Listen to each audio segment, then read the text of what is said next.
Hi everyone, we're continuing with the second fundamental theorem.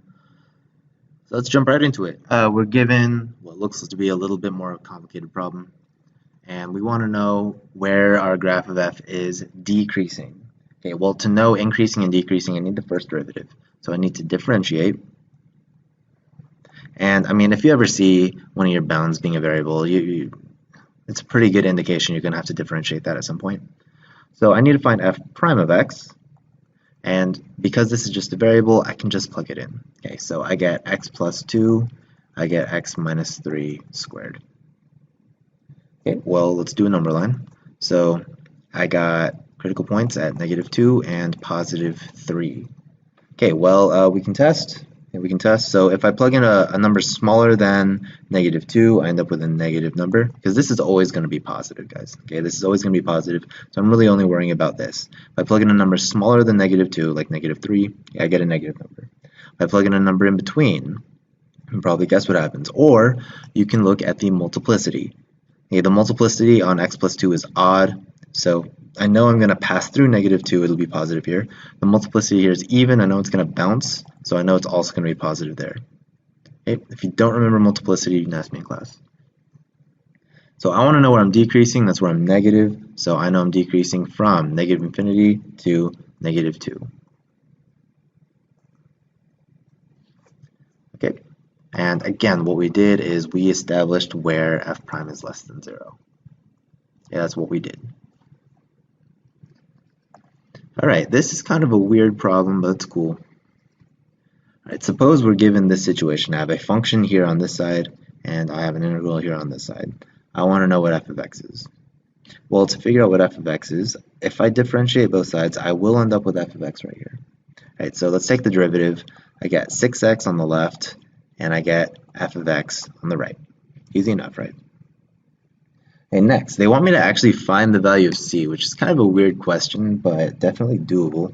So I'm going to write some notation that we don't really use in this class. You'll see it in some books, but a lot of books define an integral as a capital F. Okay, they'll define the integral of lowercase f as capital F. I don't really like that notation because you can use capital F for other things, and it's kind of misleading, in my opinion, but it's a very popular notation. You'll see it, if not in my class, then maybe in college.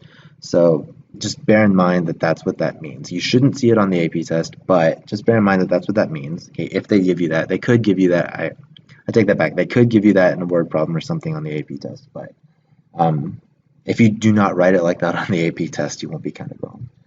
So I'm going to write this notation a little weird. Okay, I'm going to actually evaluate this integral. So f of t, capital F of t, from c to x. So I'm saying that the integral of f of t, little f of t, is capital F of t. And then I can do the first fundamental theorem. Okay, I'm going to plug in x and c. Okay, and keep in mind this is all equal to this situation right here. Okay, so I noticed a couple things. Yeah, I noticed a couple things. This is going to be a constant, obviously. I have a constant right here. This is going to be a function. This is a function right here. It's not always going to line up this perfectly, of course, but in this case, I really can just say capital F of x equals 3x squared, and capital F of c equals -12. Sorry, +12. Okay, well, if this is true, then when I take the derivative of both sides, okay, and so I get lowercase f of x, I should get 6x, because that's what I got in part A. Okay, we had already established that. Well, let's do the same thing over here. Let's take the derivative of both sides. So I get lowercase f of c. Well, as you know, the derivative of 12 is going to be 0. So I want to figure out what c is. So basically, for what x value do I get 0? Well, your answer is 0. So c is going to be 0. All right, real convenient problem. Kind of weird, different way of thinking about it, but not too bad nonetheless. Okay, that's it for this video. I'll see y'all later.